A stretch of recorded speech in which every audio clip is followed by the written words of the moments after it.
Hello students, welcome to another Science Online class. This is video number 20 for the topic balancing of chemical equations. Now, at this point, let's think about this. Why is it important to balance a chemical equation?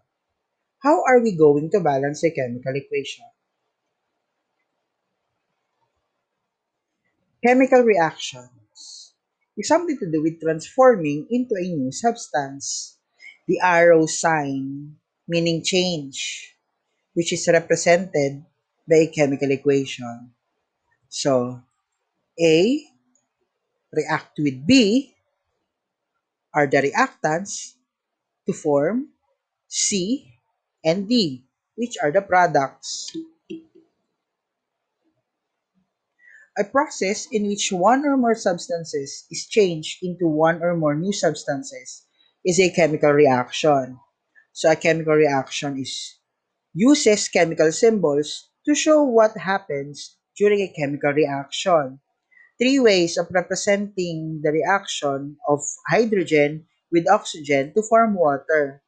So two hydrogen molecules, which is 2H2, reacts with one oxygen molecule, O2, to produce two water molecules or 2H2O, reactants to produce products. These are some chemical reactions symbol. So the arrow is for yields and produces. The triangle is the presence of heat. The S is solid. L is liquid. G is gas form. AQ is for aqueous solution. Arrow up is the release of heat or exothermic. Arrow down is the intake of heat or endothermic.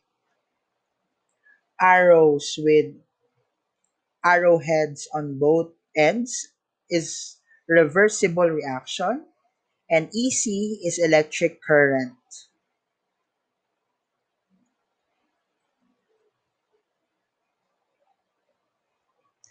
A plus sign is used to separate the reactants or products.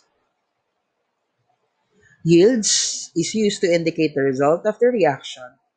Separates reactants from products. And two arrows facing opposite direction is the reaction is reversible. Let's have a sample problem. Sodium chloride, solid, reacts with fluorine gas to yield solid sodium fluoride and chlorine gas. So if we translate this statement into chemical equation, this would be the answer. Sodium chloride reacts with fluorine gas. Remember, diatomic particle is fluorine to produce sodium fluoride and chlorine gas.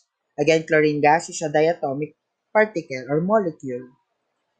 Second problem, aqueous solution of barium chloride and sodium chromate reacts to produce a precipitate of barium chromate plus sodium chloride in aqueous solution.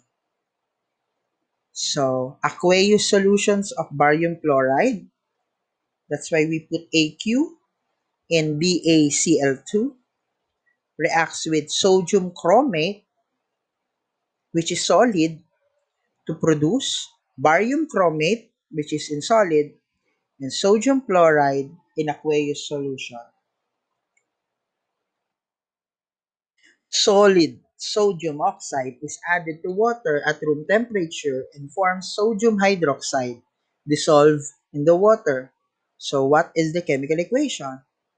Sodium oxide in solid form reacts with water, which is in liquid form, to produce 2 moles of sodium hydroxide aqueous solution.